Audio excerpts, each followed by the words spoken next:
Hello YouTube! It is a cold blustery day outside.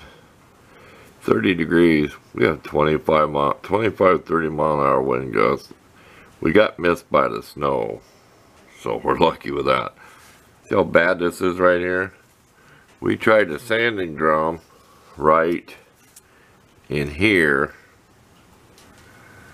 if you can see it. And these are those little discs that go on there. That's a lot better because it's actually polishing it, okay? And we went around here because this side's really bad, where that's chewed up. I'm sure you can see that.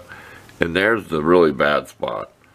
Okay, we want to get it to look as good as this one. Now this one looked almost the same as this wrench. If you look at how there's no shine. And then I have a video on this one. If it ain't posted yet, it will be a longer snap-on I polished. Here's one I had to grind all the rust out of. We're not going to go back and super polish it, because this I used the blue polish on. So we're going all out. We're going to use the black and the blue and that little felt wheel. We're going to use one of these with the blue because it's really hard. We're going to go lengthways like this. Well, on one of these, I used the belt sander to fix it. This one. Can you see the lines left in there? We're not getting too picky. We use these wrenches. We'll grab these before we grab a new one because I'm not afraid to pound on these with a hammer. If you're ever going to own any just 4 snap-on wrenches, have the 9/16 half inch, have the long ones, and the short ones are about 6 inches. So have like the 8 to 6 inch. If you're ever going to own any of them, you have a Chevy small block, older car, anything, excuse me, this is what you want. The 9/16 half inch long and the short. So I'm lucky to have them because they will fit in a lot of places. Bell housing bolts. I can't see it buying a whole new set. I mean, I use cheap tools. I mean, Husky brand stuff, but they're not bad. Not saying they're bad, not saying they're good. They get the job done for me. So stay tuned. You need to have less talk, but I wanted to show this more detail. We'll come back after we're done with this on here, because the plating's gone. So we're trying to just take it down where it's smooth, shiny.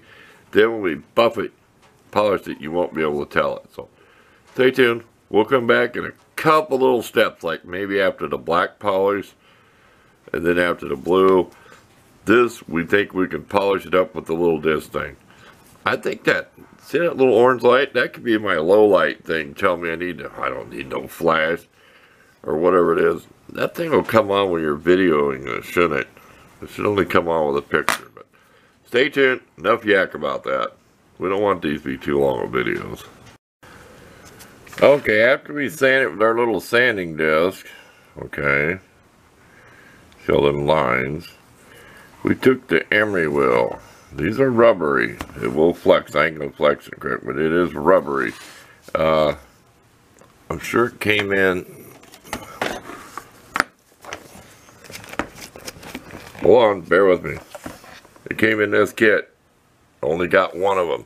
They're kind of hard to come by. I suppose you can order. I know you can probably order them online. Get back here.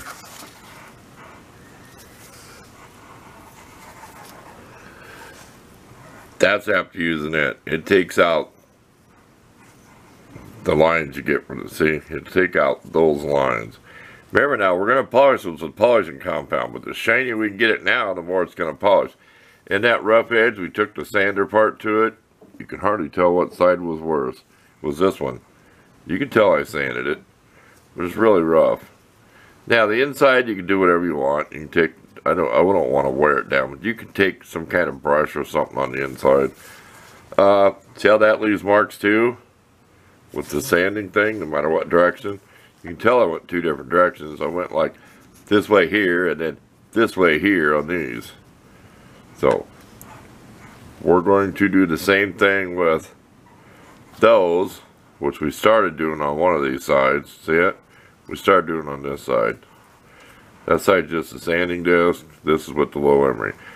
I said, then we polish it. Hopefully that stuff will be gone. But we got rid of the bad spots. So I'll finish doing this, and then we'll take it to the black buffing compound and bring you back.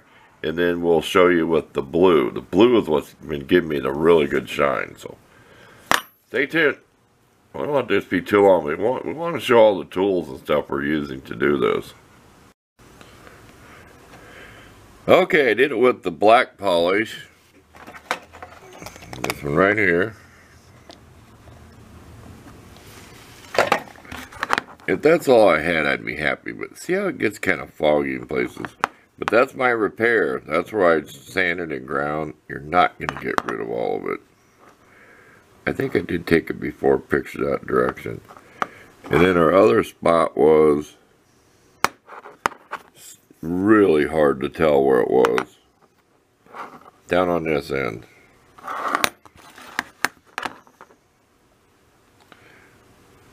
See, compared up here. But it doesn't matter. It's still going to be shiny and nice. See it? You can see it. You're not going to get all... Plus, I made pits with sanding. I made pits with, you know, no matter what tool I use, I'm making marks in there that the polish is not really going to get out. But I did take a Dremel inside there and clean that up. And then a wire brush on the Dremel rotary type tool. Generic term, it's not a Dremel, it's a cheap rotary. Okay, we're going to go to the blue next. We don't have to show you. And we got a separate wheel for it. We'll have it loaded up pretty good. I mean, I really loaded this stuff. It was slinging. It was like coating this with grease. Because I went at a slow speed first so I could really get it in there. Then I'd speed up faster and faster. So it's nice to have a variable speed on your buffer. So see how that's foggy looking? Okay, back to work. Too much talk. A real quick clip. See how much polish I put on there? I mean, I loaded up. Because you can always wipe it off, take it off before you go to your dry wheel to buff it. Because I use plenty of it. I'm not going to spare it. Here you go. Back to work. Okay, we are done. See the flag in there? Boy, ain't that nice? Look at that. Woohoo. Yeah, there's some smeary spots. I mean, if you look, I mean, that's why I got gloves on, so I don't get fingerprint. If I did it over and over and over again, I could probably get it all the same without any. Because like up in here, it's really hard to get the wheel to go. Because you can't go this way. You got to go lengthways to get the best shine.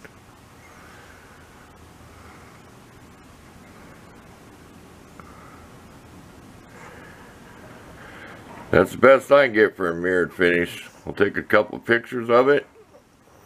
And we got some before and after where the bad spots were, where you can compare it.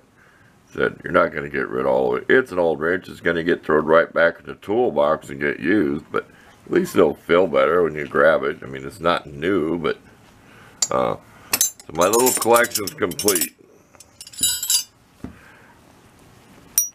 9/16 half inch and 9/16 half inch.